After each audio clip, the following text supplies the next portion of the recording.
In this video, we're going to take a look at a turquoise ink by Sailor, their Kobe number 44, obviously named for me when I was playing college hockey. Now, as always, there's timestamps down below so you can skip around, but if you've got the time, I'd appreciate you checking out the entire video. Also, down in the description is a link to the turquoise ink playlist, so if you wanted to find more, you can find that there. But this one's number 44, so it's going to be amazing. You're not going to want a different one. I'm an ink guy, and let's get into the first writing sample done on 90 GSM Clairfontaine. No bleeding, no ghosting. We get no feather, spread, halo, sheen. We're off to a good start, and we get some pretty good shading. Look at the Sumaura, where it's darker to lighter to darker. Fantastic. Extra fine has decent shading. The medium has decent shading. I think the shading's better in the medium than it is in the extra fine. Extra fine's a lot lighter than the stub. Medium's darker than the extra fine, nowhere near as dark as the stub. The extra fine took 11 seconds to dry, while the medium took 16. The scrubby for both do give us some color variation because we get it in the writing. And the smear test, you could definitely recover if you smear while you're writing. To have a range of experience with this ink, all of the writing samples are done with a Jinhao 159 with a 1.1 stub, a Jinhao X450 with a medium, and a Jinhao X750 with an extra fine. Then a Kaweco Sport with a 1.5 stub was inked up, used for a day, and used to take the notes for this video.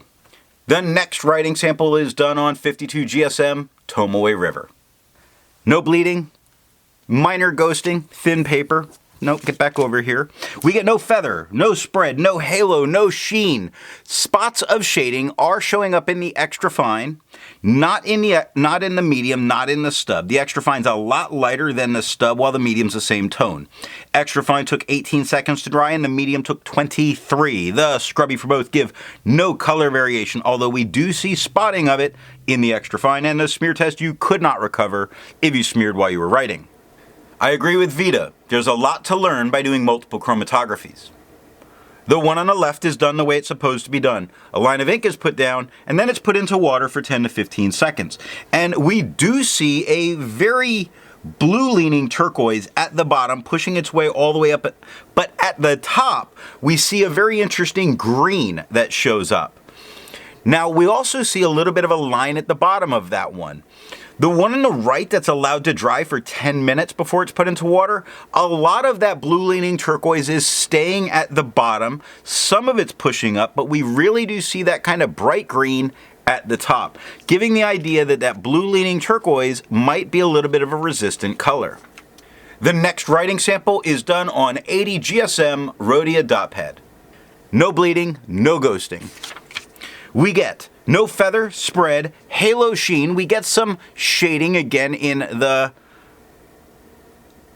what is that, the Sumaura Seaside Blue? Well, we see some shading there, and we see a little bit in the word blue. We get shading in the extra fine. We even get shading in the medium, so nice all around. The extra fine's a lot lighter than a stub, while the medium, darker than a stub, lighter than the extra fine.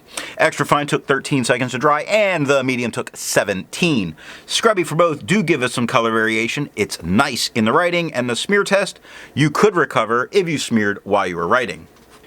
Resistance tests are done to see how this ink could be expected to perform on a page, and more importantly, how hard it may be to clean from your pen. The smear is allowed to dry for 3 days before testing. Looking at the highlighter, it's the lowercase h that has that blowout that makes me say no, I would not use it in a note-taking situation. I'm afraid of losing important stuff, like my notes on an ink review, you know, things that change the world.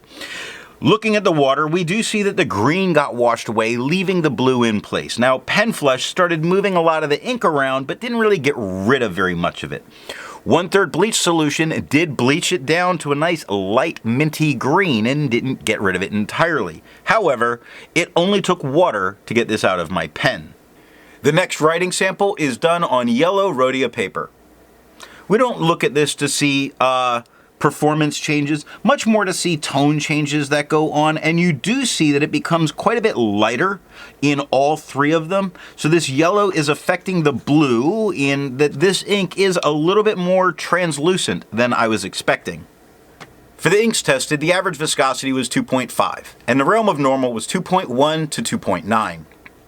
Sailor Kobe number 44 has a viscosity of 1.58, so it's a wet ink.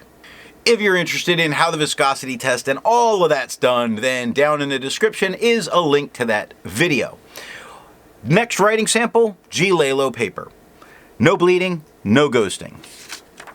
We get no feather, spread, halo sheen. We see a little bit, very little shading in the stub, mostly eaten up because of the gray paper. We do see some spots of shading going on in the extra fine. We don't see any going on in the medium. Again, it's the gray tone of the paper that's eating it up. The extra fine's much lighter than everything on the page, while the medium and the stub are the same tone. Extra fine took 8 seconds to dry and the medium took 8. Scrubby for both don't really show us any color variation, and we only get light pepperings of shade in the extra fine anyway. In the smear test, I do not think you could recover if you smeared while you were writing.